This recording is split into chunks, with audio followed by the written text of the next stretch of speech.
Shalom tout le monde, merci d'être avec nous de nouveau dans ce Beth Midrash où on enchaîne la Torah en Yeshua depuis Israël. Et aujourd'hui, on a un enseignement particulier, un enseignement spécial qui concerne les guerres en Israël et les guerres dans le monde en général. Je vous rappelle, avant, on est de plus en plus nombreux à se retrouver en live dans ce Beth Midrash, donc vous pouvez toujours venir nous rejoindre. On a des débats très intéressants après qui sont pas enregistrés, qui sont pas postés sur YouTube, mais qui sont très intéressants où tout le monde peut participer. Donc, si vous voulez venir nous retrouver, faites-le, envoyez-nous un email et on vous enverra donc le lien. Alors, concernant donc cet enseignement, la paracha, donc Shoftim, c'est-à-dire les juges, Deutéronome 16, 18 à 21, 9, et l'Haftara, c'est la quatrième des consolations avec Ésaïe 51. J'ai voulu mélanger les deux parachas, c'est-à-dire en fait Shoftim et Kitetse, parce que ça parle de guerre les deux. Mais parce que la semaine prochaine, il n'y aura pas de Beth Midrash, nous ne sommes pas là, non, Marie a un fils, donc un de nos fils, donc on ne sera pas là. Donc cet enseignement ici va parler de la guerre en général et ça couvre un petit peu les deux parachutes. Hein. Et je vais utiliser beaucoup de sources dans cet enseignement. Et malheureusement, je ne peux pas tout citer, mais c'est absolument tellement extraordinaire que je vais vous citer quelques-uns. Et la source principale dont je vais parler, ce sont les écrits du Rav Kook. Le Rav Kook, qui était le premier rabbin de Jaffa, de Jérusalem, le chef rabbin de ce qui a été avant l'État d'Israël, le premier. Et donc, ces enseignements sont profondément prophétiques. Et en plus, il se trouve que par hasard, mais c'est moi qu'il n'y a pas du tout de hasard, c'est qu'au moment, je décide de faire cet enseignement il y a plus de 2 semaines, je le termine hier, et hier, c'était la date anniversaire du décès, de la mort du Rav Kook. Il y a une cérémonie sur le mont des Oliviers hier matin, et il est enterré juste devant le temple, et ça tombait vraiment impeccable. Et il est parti il y a 89 ans, je vais vous parler un tout petit peu de lui. Donc on a vraiment c'est un privilège de donner ces quelques échanges sur ces écrits, parce que c'était vraiment une grande âme que les chrétiens devraient connaître absolument. Je vais vous recommander certains de ses livres aussi, mais ils sont en anglais. Je ne pense pas qu'ils aient traduits en français, je ne suis pas certaine. Mais peut-être que dans la Yeshiva, on va entamer une série d'enseignements là-dessus aussi sur le Rav Kook. Pourquoi? Parce que tous les enseignements du Rav Kook, c'est à propos de la renaissance de l'État d'Israël, les prophéties sur la renaissance de l'État d'Israël, le retour des exilés, et ça concerne complètement Éphraïm. Éphraïm et Juda peuvent se rassembler vraiment dans cette même pensée. Donc en parlant, on verra par la suite. Alors on célèbre également les 100 ans du sionisme religieux grâce à la Torah qu'il a enseignée. Et je me souviens à l'époque, moi, quand j'étudiais à l'université pour faire la maîtrise en archéologie, il y avait le cours sur le Rav Kook et c'était littéralement mon cours préféré. Je courais pour être sûre de ne pas louper une miette de ce que le professeur allait expliquer. Et il se trouve que le professeur était en plus le beau-frère de Bibi Netanyahou. Et donc, c'est un sioniste, un religieux, et il enseignait ses cours d'une façon extraordinaire. Donc, je suis très heureuse de pouvoir en parler un petit peu aujourd'hui. Alors, il a prophétisé sur la fin de l'exil, et comme il a vu que, de son temps, il a vu que la terre d'Israël, après 2000 ans d'exil, commençait à redonner de son fruit au niveau agricole. Alors, pendant 2000 ans, elle avait été désolée et stérile, alors que les Juifs, les premiers Juifs, ont commencé à rentrer, à la fin du 19e siècle, ont commencé à rentrer en terre d'Israël et à cultiver la terre. Et quand il a vu que la terre donnait ses fruits, il a dit c'est la fin de l'exil. Alors, on va voir un petit peu tout ça. Il a fait son alia également le 28 du mois de Iyar, qui allait devenir dans le futur la journée de libération de Jérusalem. Donc quand Jérusalem est libérée, le Messie est à la porte. Tout était complètement prophétique dans tout ce qu'il a fait. Il a également prophétisé sur la montée du régime nazi et il a sommé tous les Juifs de rentrer avant la catastrophe. Ils n'ont pas écouté. Il a été décrié, il a été rejeté, parce que ses enseignements n'allaient pas dans le sens de ce que l'on voulait à l'époque, comme tous les prophètes d'ailleurs. Mais aujourd'hui, jusque 100 ans après, on célèbre encore et on continue à enseigner sa Torah. Ça a donné le mouvement des sionistes religieux qui travaillent, qui ont l'équipa à tricoter, qui font l'armée, qui étudient la Torah qui font du sport, qu'il a été à l'ouverture de l'université, la première université hébreu de Jérusalem sur le mont des Oliviers, il a été à l'ouverture de, c'est lui qui a poussé pour l'ouverture de l'école des arts à Jérusalem Betzalel, c'est lui qui a poussé le juif à devenir un juif parfait qui représente Dieu. Et donc, cette Torah est toujours enseignée, il y a eu des milliers d'étudiants depuis, ça a donné ce qu'on appelle le mouvement Dati Leumi, c'est-à-dire le mouvement religieux national qui défend la terre d'Israël. Alors maintenant, après cette vraiment introduction très courte, on va parler des guerres. On entend le mot guerre, milchama. Milchama, d'ailleurs, ça partage la même racine que le mot lechem, le pain. C'est-à-dire qu'en fait, c'est une lutte pour la survie. Une lutte pour la survie. Pour manger son pain, pour tout ça, c'est la même chose. Et le mot est difficile, parce qu'en fait, ça évoque des drames, ça évoque une agonie spirituelle, ça évoque des souffrances, ça évoque des menaces, ça évoque tout ce qu'on veut, comme on dit, même, on va même dire que la vie c'est une guerre, c'est une bataille. Il y a toujours cette espèce de bataille, de lutte pour pouvoir arriver au but.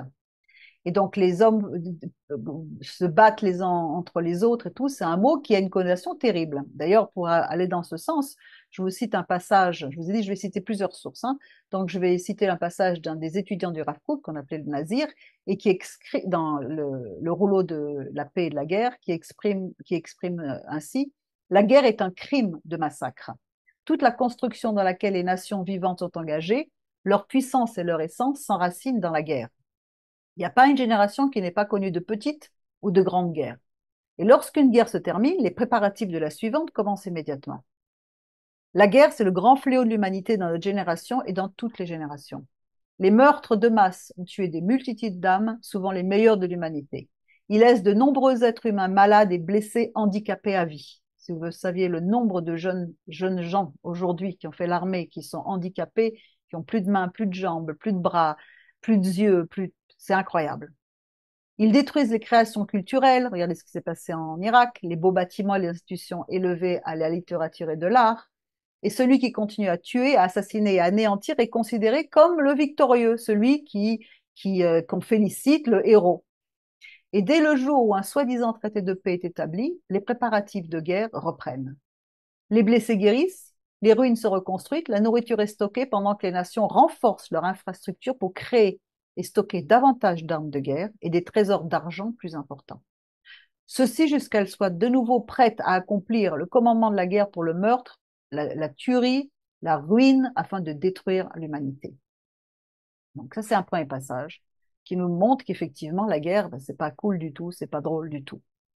Néanmoins, les guerres apparaissent comme étant une condition pour l'établissement de la nation d'Israël.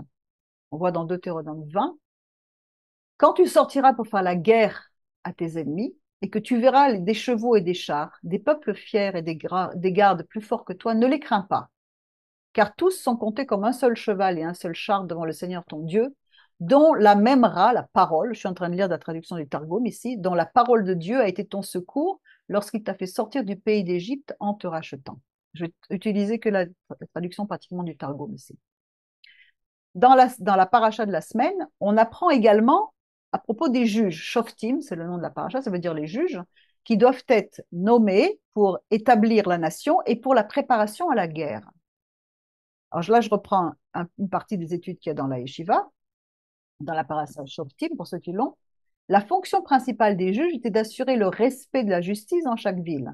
C'était à eux qu'incombait la responsabilité de faire appliquer les différentes lois contenues dans la paracha.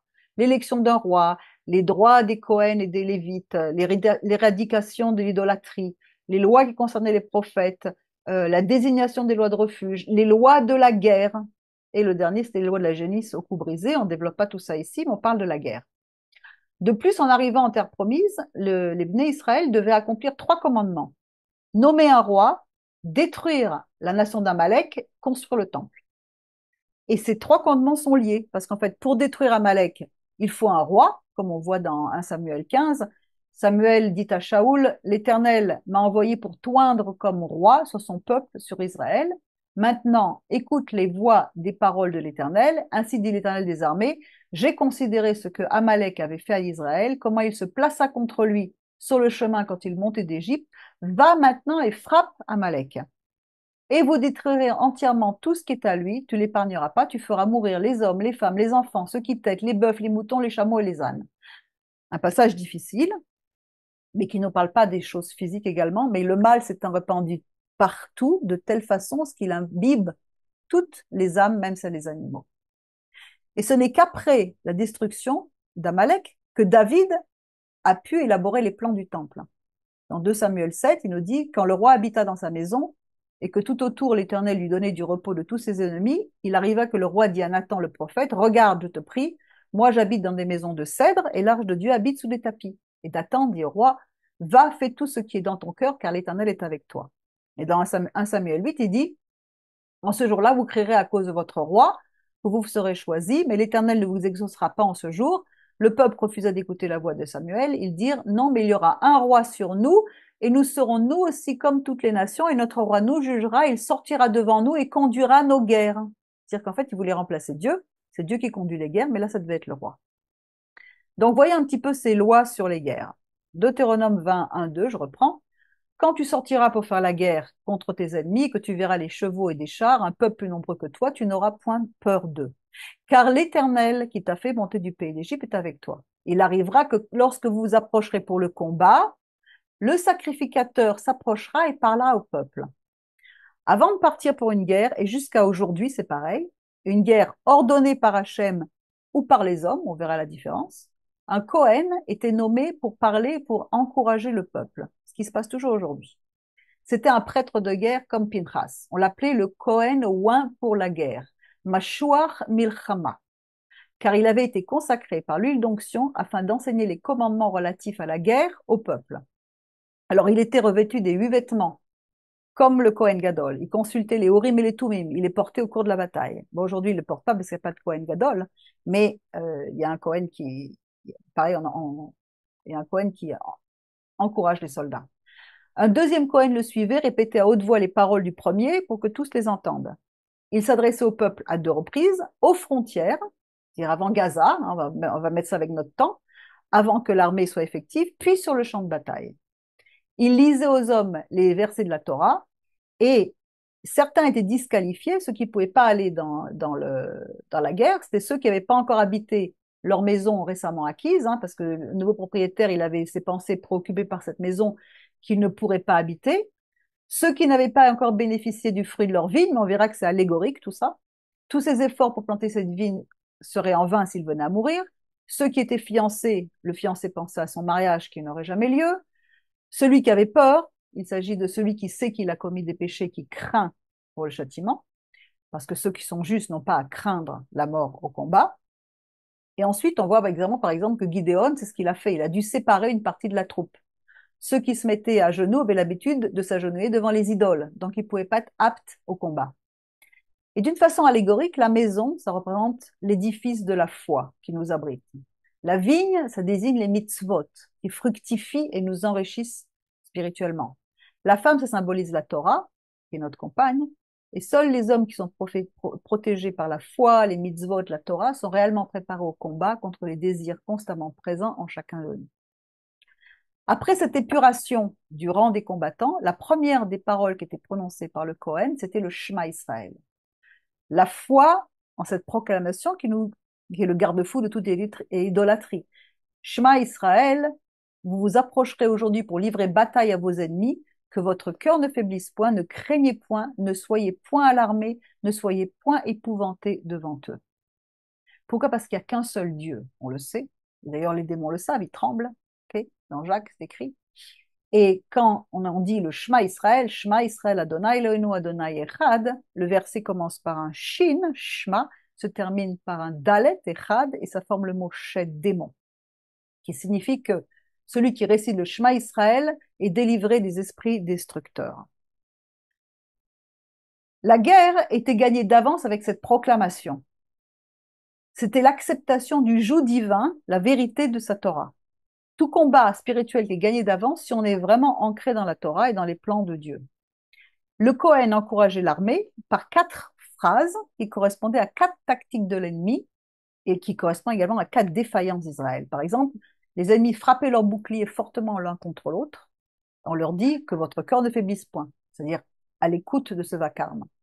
Les Israélites manquaient d'entraînement de la guerre, ce n'était pas un peuple de guerre. Ils faisaient sauvagement piaffer leurs chevaux. On leur dit ne craignez point à cause du son impressionné des chevaux. Les Israélites avaient peu de soldats. Ils sonnaient du cor et du chauffard et de la trompette. Ne soyez point alarmés, parce que les Israélites disposaient de peu de chars.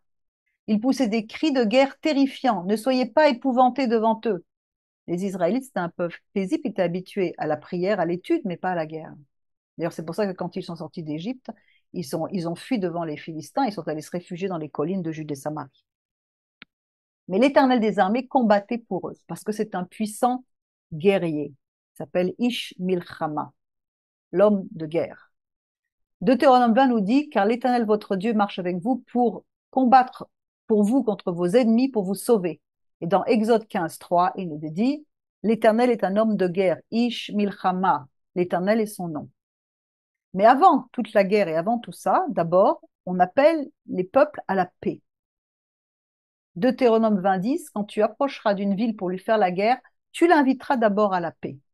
Et là, je cite une autre source qui est dans Dvarim Rabbah, le Midrash, qui nous dit quelle est la puissance de la paix. Même dans la guerre, quand une personne entre avec simplement des épées, des lances, le Saint béni soit-il lui dit, quand tu vas faire la guerre, tu dois d'abord commencer par un appel à la paix. Comment est-ce qu'on voit ça? Avec le verset qu'on vient de lire. Quand tu approcheras d'une ville pour lui faire la guerre, tu l'inviteras à la paix. Donc, qu'est-ce qu'on voit en deux? On voit que la guerre, c'est terrible. On voit qu'il faut d'abord appeler à la paix. On voit que Dieu est en train de galvaniser les troupes avec même un Kohen particulier spécialement mis à la disposition pour galvaniser les troupes. Donc, qu'est-ce qu'on connaît? On connaît Dieu, c'est le prince de paix, mais c'est également le maître de la guerre, Ish Milchama. Il y a les deux côtés. Il y a la chesed et il y a le din, gvura. Exode 15.3, ce qu'on lit le matin à la synagogue, les enfants d'Israël disaient, l'Éternel est le héros qui combat nos guerres, c'est Ish Milchama. À chaque génération, il fait connaître sa force à son peuple, à la maison d'Israël. L'Éternel est son nom, sa force est selon son nom, que son nom soit béni dans les siècles des siècles. Le mot guerre est répété au singulier, j'ai regardé, juste 221 fois rien que dans la Bible. C'est-à-dire qu'en fait, la guerre fait partie complètement de la Bible. C'est un concept qui fait complètement partie de notre vie. Alors, il est dit que Dieu n'est pas un homme de guerre, dans le sens où il est préoccupé par la guerre, mais que plutôt il est le maître des guerres. C'est-à-dire que s'il y a des guerres qui doivent être combattues, donc ces batailles à lui, qui sont du côté de la justice et de l'équité, c'est-à-dire qu'elles sont sous son contrôle. Il est le maître des guerres, et après que la guerre soit terminée, qu'est-ce qui se passe? Ce sont les valeurs divines qui montent. Deutéronome 16, 20, la parfaite justice tu poursuivras. Tzedek, tzedek. La tzedek, la justice ici, la tzedek dans le Olam Haba, tu poursuivras ça, parce qu'il s'agit d'établir la justice sur terre, et c'est la raison de la guerre. Ensuite, nous avons une perspective biblique qui est résumée dans le commandement de donner à David, enfin dans le passage sur le roi David et Goliath, quand il dit dans 1 Samuel 17, 47, et toute cette multitude saura que ce n'est ni par l'épée ni par la lance que l'Éternel sauve, car la victoire appartient à l'Éternel, et il vous livre entre nos mains. C'est lui qui livre.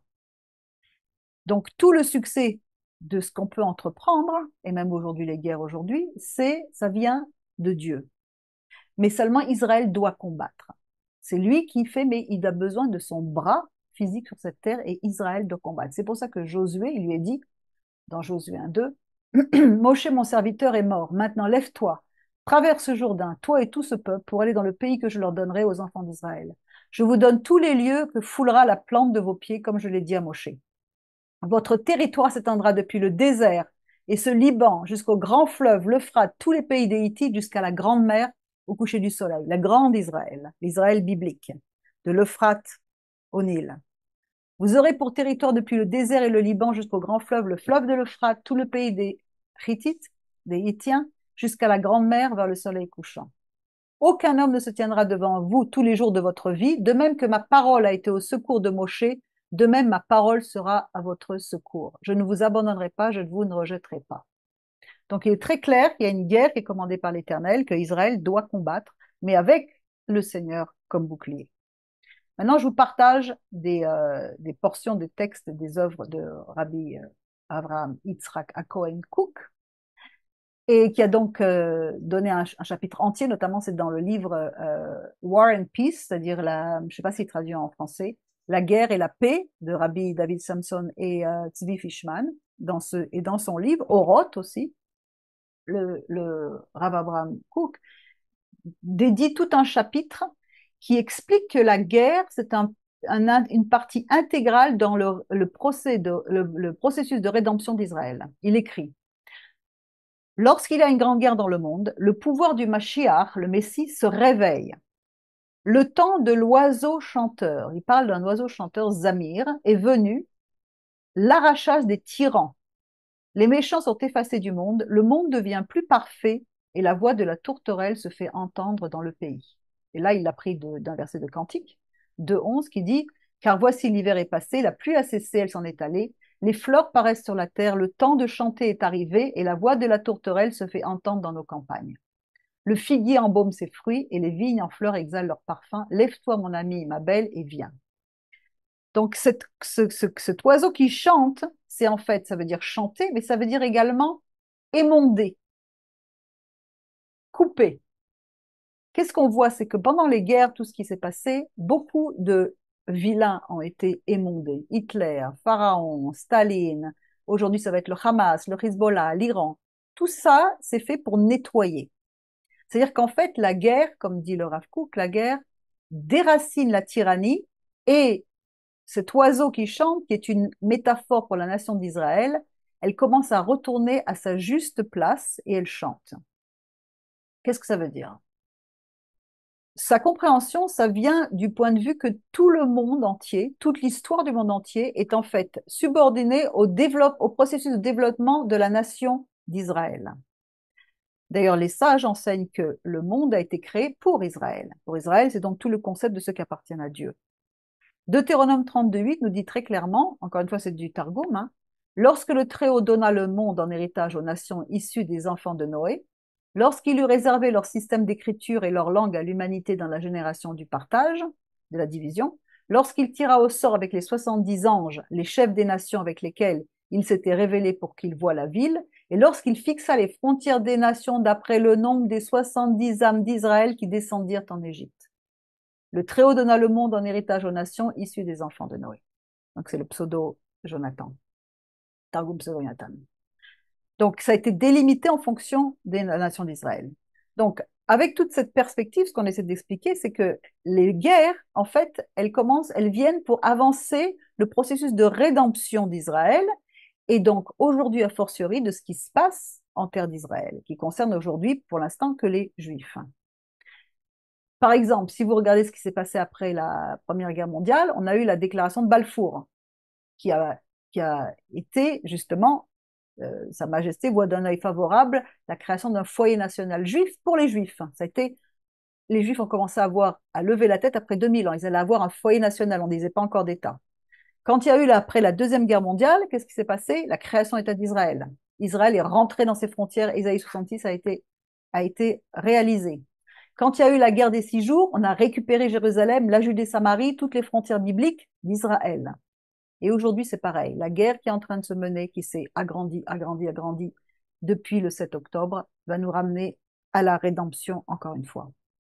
Et quand le monde est vu du point de vue de la sagesse de la Torah, la destruction apparaît alors comme la fondation pour une renaissance. Non pas de ce qu'on a cité au début, où la guerre n'est là que pour détruire. Au contraire. Et comme on dit dans la prière du matin, on dit: le maître des guerres, Ishmil Chama, le semeur de justice, fait germer le salut, à Yeshua. Il fait briller une lumière nouvelle sur Sion. Tel est le schéma de la rédemption, étape par étape. Le salut du peuple juif et du peuple d'Éphraïm par la suite également, et la nouvelle lumière sur Sion sont le fruit du maître des guerres, Ishmil Chama.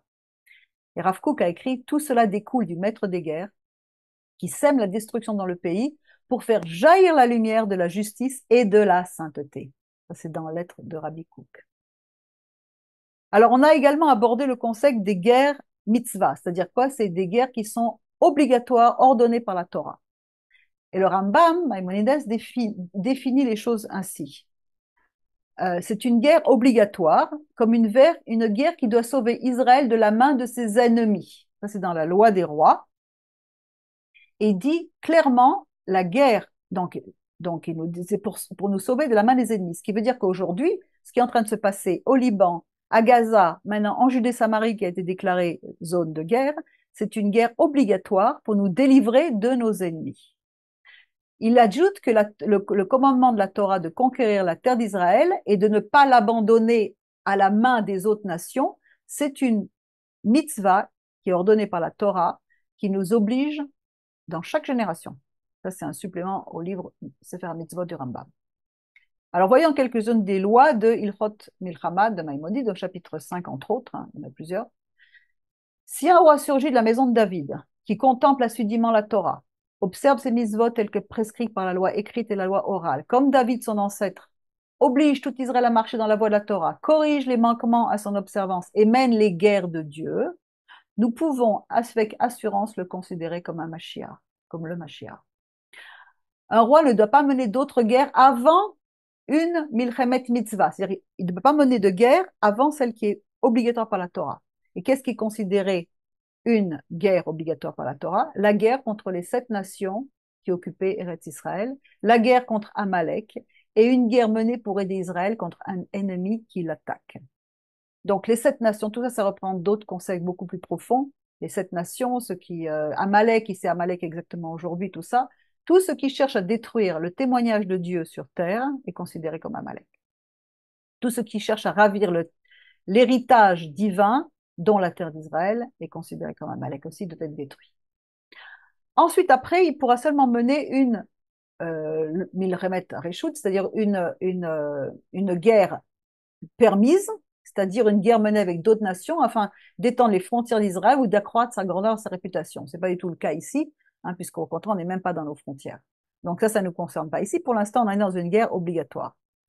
Et la guerre qui n'est ni une guerre obligatoire, ni une guerre autorisée, ne doit pas être menée contre quelqu'un avant qu'il n'ait eu l'occasion de faire la paix. Comme l'indique Deutéronome 20:10, lorsque tu t'approches d'une ville pour faire la guerre, tu dois lui proposer un règlement pacifique. C'est ce que nous faisons, ce que nous avons toujours essayé de faire. Si l'ennemi accepte l'offre de paix et s'engage à accomplir les 7 mitzvot, bon, ça, je ne vais pas le lire ici, parce que ça va nous emmener à autre chose, mais enfin, qui ont été ordonnés aux descendants de Noé, c'est autre chose. Mais s'ils ne veulent pas, à ce moment-là, qu'est-ce qui se passe? On fait la guerre. Et il y a également un autre cas où les personnes ne sont pas envoyées au front, c'est uniquement dans le cas de la guerre permise. Une guerre obligatoire, tout le monde, la nation entière doit partir à la guerre, même le marié dans sa chambre et la mariée également. Tout le monde doit mener cette guerre de l'Éternel. Ce qui précède s'applique à une guerre autorisée qui est menée avec d'autres nations. Cependant, si les 7 nations ou Amalek refusent d'accepter un règlement pacifique, pas une seule âme d'entre elles ne peut être laissée en vie, comme c'est indiqué dans le chapitre 20, 15, 16. Faites cela à toutes les villes qui ne sont pas les villes de ces nations. Cependant, les villes de ces nations ne laissez pas une âme en vie. De même, en ce qui concerne Amalek, il est dit dans Deutéronome 25, 19, efface la mémoire d'Amalek. Josué, au moment où il va conquérir la terre d'Israël, selon donc une guerre obligatoire, il envoya 3 lettres aux Cananéens. Il leur dit que celui qui veut s'enfuir, fuit. Ensuite, il envoya un deuxième message, que celui qui veut accepter un règlement pacifique, fasse la paix. Puis il envoya un troisième message, que celui qui veut la guerre, livre bataille. L'anéantissement de ces 7 nations qui habitaient Eretz Israël, c'est un commandement positif, les 613 commandements, qui dit vous les détruirez par interdit, vous détruirez tout ce qui bouge. Encore une fois, il ne s'agit pas de gens normaux physiques, il s'agit vraiment de puissances démoniaques qui habitent ces peuples-là et qui détruisent tous. C'est exactement ce que nous voyons en ce moment. Avec ce qui est passé depuis le 7 octobre, nous avons la démonstration flagrante de ce que ça peut être une attaque démoniaque. Avec tous ces viols, ces meurtres d'enfants, les otages qui viennent d'être éliminés, la barbarie poussée à son extrême. Pour nous, je vois ça comme les sauterelles qui sortent du gouffre dans le livre d'Apocalypse. Quiconque tombe sur l'une d'entre elles et ne la tue pas enfreint un commandement négatif. Ne laisse pas vivre une âme. de ces âmes-là. Leur souvenir a déjà été effacé, ils doivent être effacés. De même, c'est un commandement positif que de détruire la mémoire d'Amalek. C'est un commandement positif de se souvenir constamment de leurs mauvaises actions, de l'embuscade qu'ils ont tenue à Israël afin d'éveiller notre haine, sainte haine à leur égard, comme l'indique le verset 17. Souvenez-vous de ce qu'Amalek vous a fait. Quand il vous a rencontré, il a pris ceux qui étaient en queue, les plus faibles, il les a détruits. Ils ont fait des choses abominables, Amalek. Ils ont coupé des membres, ils ont émasculé, ils ont fait plein de choses, exactement ce qui s'est passé avec le Hamas pendant le 7 octobre. Et la tradition orale enseigne, souvenez-vous avec vos bouches, n'oubliez pas avec votre cœur, car il est interdit d'oublier la haine contre Dieu et l'inimité qu'ils ont à notre égard. À travers tout le livre de Juges, le peuple est attaqué par ses ennemis tout autour. Pourquoi? Parce qu'ils ont été faibles. Ils n'ont pas voulu se soumettre à le commandement de Dieu. Et donc, dû à toutes les transgressions qu'il y a eu de la part de ces peuples, de l'idolâtrie, de l'immoralité sexuelle, exactement ce qui s'est passé au 7 octobre tout, il s'est passé la même chose, des viols de jeunes filles, de jeunes garçons, des bébés dans le four, etc., etc., je vous en passe. C'est ce qui se passe au nom d'un faux Dieu. Et la Torah nous prévient dans Nombre 33, 55, si vous ne les chassez pas devant vous, les habitants du pays, ceux d'entre eux que vous laisserez seront comme des épines dans vos yeux, des aiguillons dans vos côtés. Ils seront vos ennemis dans le pays où vous allez vous établir. Nous en sommes remplis, en Judée, en Samarie, au nord, au sud, partout. On ne circule pas sans une arme. On est rempli d'ennemis partout. Parce qu'on a été trop. On n'a pas obéi à la Torah. On doit se rappeler que tous également que ce qui se passe à Gaza, le Liban, ça fait partie des frontières bibliques d'Israël. Donc, on doit défendre ces frontières. Et le rabbi de Chabad avait également prévenu que tout ce qui entourait Israël et tout ce qu'on laissait autour d'Israël, comme par exemple ce qui s'est passé avec le désengagement en 2005, quand on a quitté Gaza, ça allait se retourner contre nous. Et c'est exactement ce qui s'est passé. Nous, on a habité à Jod pendant 10 ans, on s'est retrouvés bombardés 3 fois de suite, enfin 3 guerres de suite, parce que Gaza avait été libéré, ils étaient montés jusqu'à presque Ashkelon. Regardez ce qui s'est passé en plus avec les accords d'Oslo. Qu'est-ce qui s'est passé depuis 1995-97? La Judée-Samarie a été morcelée et aujourd'hui, c'est déclaré une zone de guerre. D'ailleurs, si vous voulez en savoir plus sur la situation géopolitique de la Judée-Samarie, de ce qu'on appelle faussement les territoires occupés, on était là avant eux, eh bien vous allez regarder sur YouTube la vidéo qu'on a faite sur justement la Judée-Samarie. Je reprends une source de Orot HaKodesh, du Rav Kook, qui nous dit « Il ne fait aucun doute que le pouvoir du mal aspire à faire le mal. Il s'agite, il impose un contrôle féroce. Il aspire à détruire, ruiner, toxifier, polluer, assombrir, obscurcir, diviser, exploser. Il étend son mal jusqu'au moment où le monde sera parfait, jusqu'à ce qu'un esprit nouveau, l'esprit pur de la vie, repose sur l'humanité. » Donc, le traité de Megillah également, encore une fois, nous dit que la guerre, c'est égale rédemption. Et il dit, et alors là, il cite quelque chose, donc en parlant des 7 bénédictions qu'on dit sous la roupa pour un mariage, il dit, pourquoi est-ce qu'ils ont institué la bénédiction de la rédemption en tant que 7e bénédiction lors d'un mariage? Alors Rava a dit, puisqu'il existe une tradition selon laquelle le peuple juif est destiné à être racheté au cours de la 7e année du cycle sabbatique, on a déjà parlé de ça dans une vidéo aussi, le Messie va venir à la fin d'une année sabbatique, c'est-à-dire peut-être la prochaine. Ils ont donc fixé la rédemption comme la 7e bénédiction. Mais le maître n'a-t-il pas dit dans une autre baraïta, au cours de la 6e année du cycle sabbatique, le peuple juif est destiné à être racheté. La 6e année du cycle sabbatique, à l'époque de l'arrivée du Messie, des sons célestes se feront entendre. La 7e année, il y aura des guerres. À la fin de la 7e année, la 8e année, le fils de David, le Messie, viendra. C'était ce qui est écrit. Donc la rédemption n'aura pas lieu pendant la 7e, mais après. Mais la Guémara répond, néanmoins, la guerre qui a lieu au cours de la 7e année est également le début du processus de rédemption. Il est donc correct de dire qu'Israël sera racheté au cours de la 7e année. Et nous avons la prière de la Hamida, que l'on dit 3 fois par jour. La Guémara demande. Et pourquoi est-ce qu'ils ont voulu instituer qu'on dise la bénédiction du rassemblement des exilés, c'est-à-dire de Juda et d'Éphraïm, après la bénédiction de l'année? Comme il est écrit, par exemple, dans Ézéchiel 36:8, et vous, montagne d'Israël, la Judée-Samarie, vous pousserez vos rameaux et vous porterez vos fruits pour mon peuple d'Israël, car ces choses sont près d'arriver. Ce qui indique que le rassemblement des exilés va se suivre après que Eretz Israël ait été béni avec beaucoup de ses produits. Et c'est ce qui se passe aujourd'hui. Si vous avez visité le marché de Ben Yehuda ou ailleurs, on a une abondance de toutes choses. Donc nous sommes dans ces temps.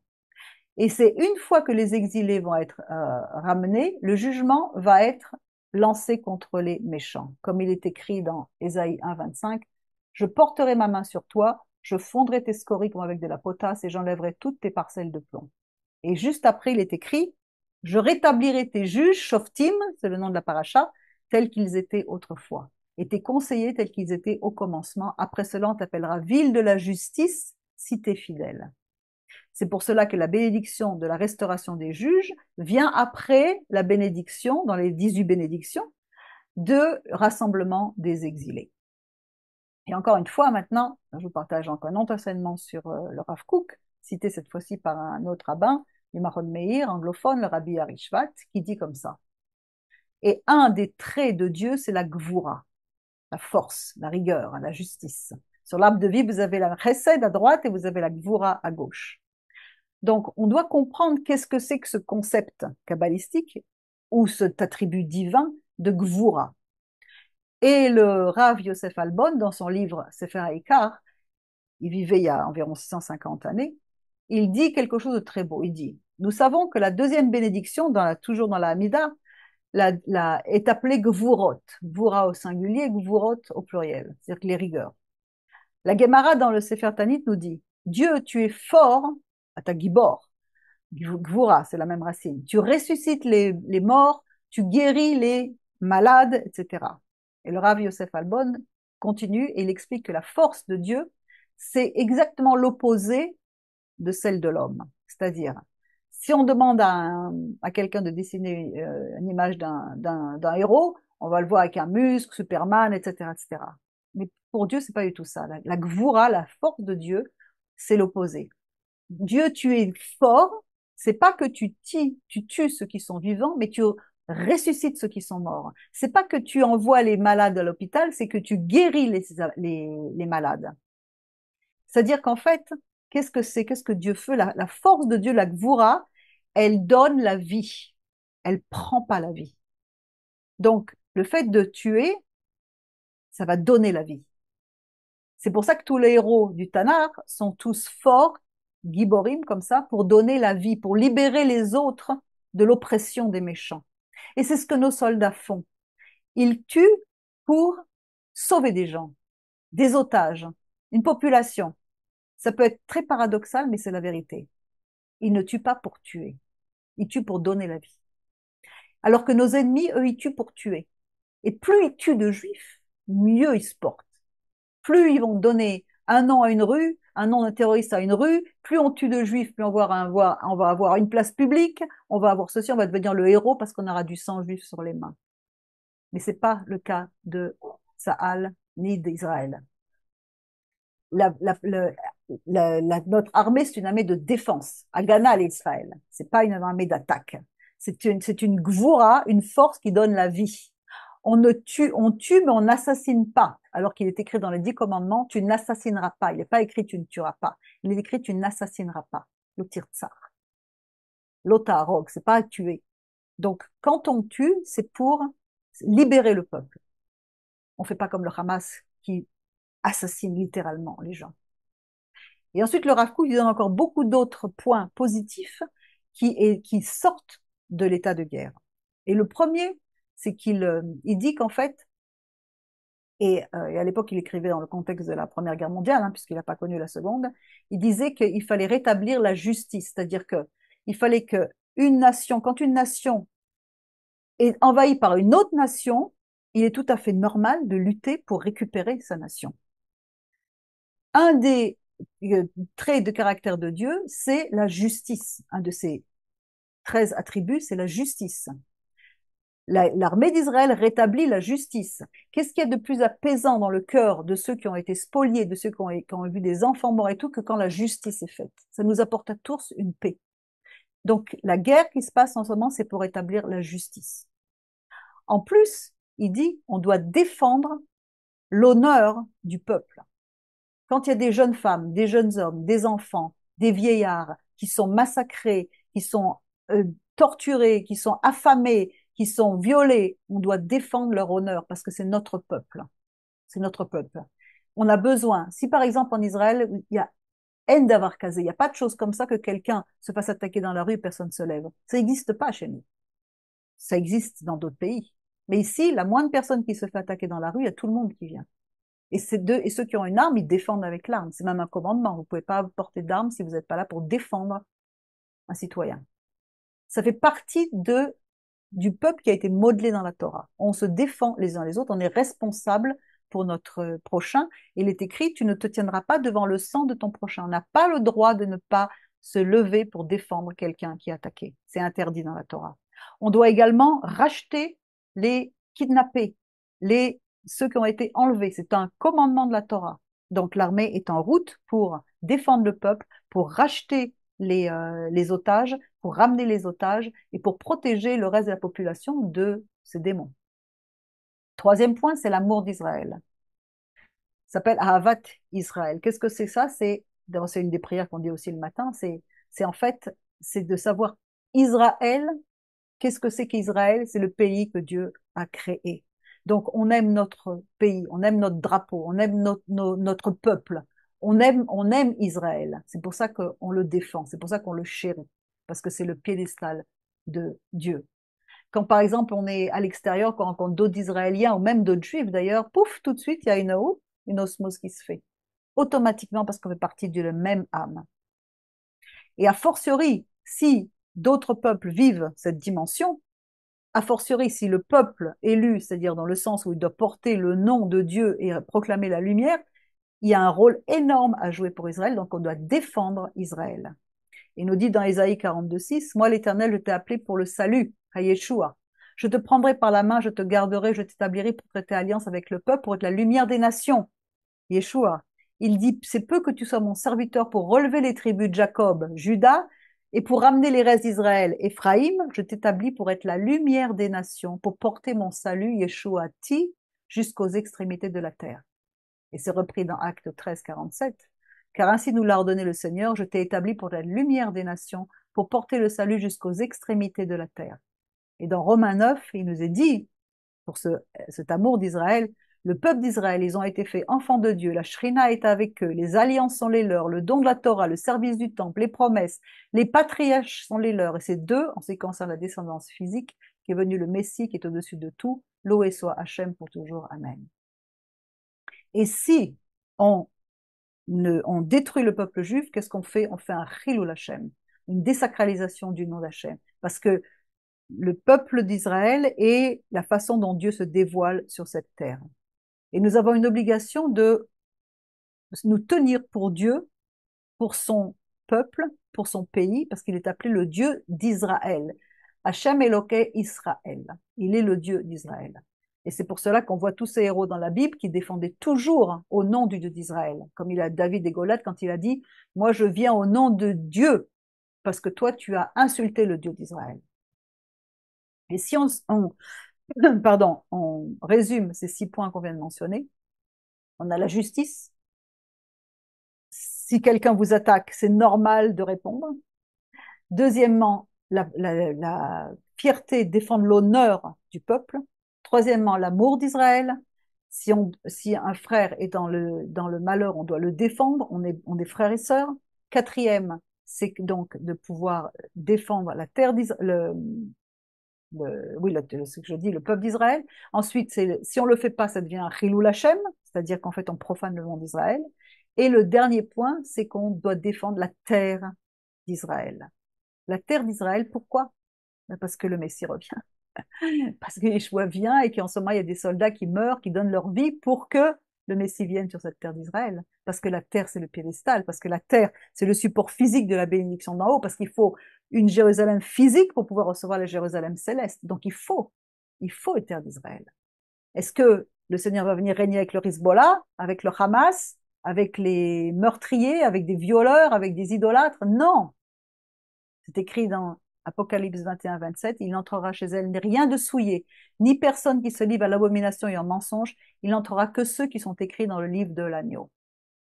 Et maintenant, encore, on revient dans le Midrash, Bereshit Rabbah, qui nous dit, Rabbi Eliezer bar Ravina a dit, si vous voyez, quand vous verrez des royaumes se heurter l'un contre l'autre, vous devez anticiper la venue du Messie. Vous savez également que c'est ce qui s'est passé dans les temps d'Abraham, quand les royaumes les rois se sont opposés l'un à l'autre, la rédemption est venue à Abraham. Et dans Marc 13,7, c'est repris, il est dit, quand vous entendrez parler de guerre et de bruit de guerre, ne soyez pas troublés, car il faut que ces choses arrivent. Il faut que les guerres arrivent. Mais ce ne sera pas encore la fin. De même, quand vous verrez toutes ces choses, Matthieu 24, sachez que le Fils de l'homme est à la porte, il est proche. Et comme le Rav Kook le conclut dans Oroth Tria, les lumières de la résurrection, de la renaissance, Israël est le trésor de vie pour le monde. Dans son existence est assimilée la connaissance de Dieu, le vrai Dieu. La renaissance d'Israël va donner la vie au monde. C'est ce qui est écrit dans Romains 11,15. En effet, si le fait de rejeter Yeshua signifie la réconciliation du monde, que signifera le fait de l'accepter? Ce sera la vie d'entre les morts. Et le Rav Kook continue en disant, la Knesset Israël, c'est-à-dire la communauté d'Israël, aspire à une réparation, le Tikkun Olam, aspire à une réparation totale pour pouvoir purifier et apporter le pardon sur toute l'humanité. Et tout doit être rectifié, tout doit être purifié. C'est l'oiseau, Zamir, qui doit être purifié, qui doit émonder, enlever toutes les mauvaises racines. Romains 8,19 nous dit, aussi la création attend-elle avec un ardent désir la révélation des fils de Dieu. Et le Rav Kook continue en disant, tout doit être corrigé, purifié. L'aspiration d'Israël à construire la nation, à retourner sur la terre, est une aspiration à la profondeur du bien qui souhaite pénétrer jusqu'à la racine de toute existence. Il ne s'agit pas seulement de soulever, de prendre une brique pour construire des bâtiments, mais plutôt une transformation complète en profondeur des fondations de la structure tout entière afin de l'établir correctement. Il ne s'agit pas, il continue, de quelques arbres ou branches de l'arbre de la vie et du bien, mais de découvrir la source de vie d'où s'alimente la sève de l'arbre de vie avec toutes ses racines, ses troncs, ses branches, ses remords et ses feuilles. C'est ce qu'on trouve dans l'Apocalypse.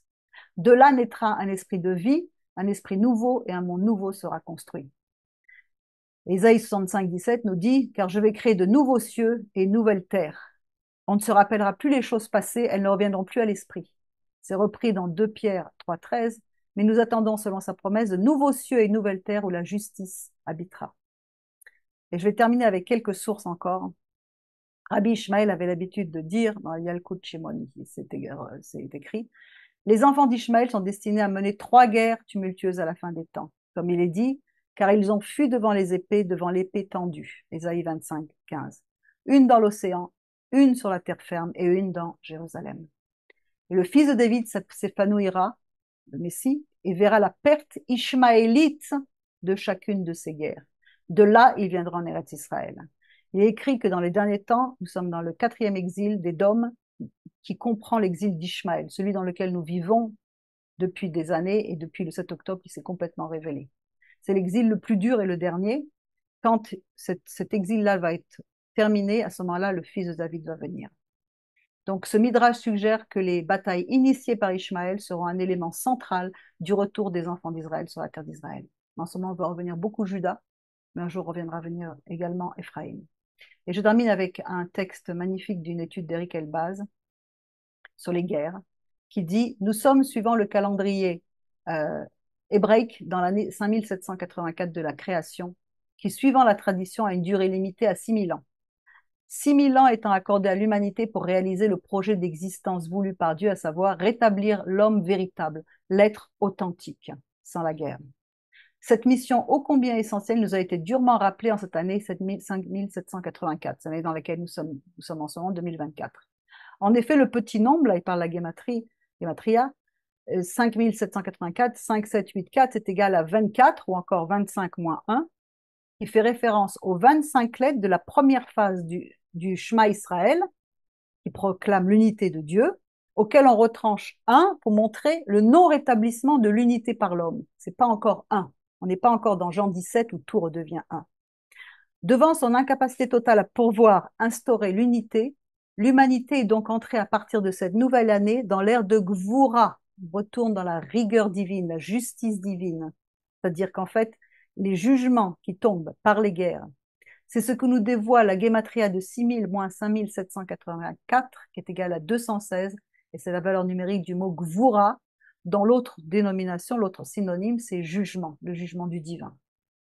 Et il conclut en disant, et non, l'article est beaucoup plus long, il dit dans le post précédent sur la guerre en Israël, celui du 24 mars, nous avions dit que si le conflit ne trouvait pas de solution avant la fête de Pessah 5784, c'est-à-dire le 22 avril dernier, alors pourrait débuter la réelle guerre de Gog et Magog. Qu'est-ce qui s'est passé depuis? Ça a été l'opposé. Non seulement ça n'a pas été résolu, mais ça a augmenté. Et maintenant, nous avons 3 fronts partout. Et les nations commencent à s'en mêler. Et l'Iran est là. Et les États-Unis sont ici, etc. Nous sommes vraiment en train de nous, constamment, comme on l'annonce depuis le 7 octobre, en train de nous avancer vers cette troisième guerre mondiale. C'est les prémices de cette troisième guerre mondiale. Donc, si on vous dit que c'est pas encore la troisième guerre mondiale, il y a quelqu'un qui manque une partie de the whole picture, de l'image ici, parce qu'en fait, il doit y avoir des faux prophètes qui aveuglent l'entendement et de voir avec les yeux spirituels. Je vous renvoie pour ça à la vidéo de la semaine dernière sur les faux prophètes qui voilent l'entendement. Et Eric Albas continue en disant que le Messie doit venir au bout, comme on l'a lu tout à l'heure dans le Midrash, au bout d'un cycle de 7 ans.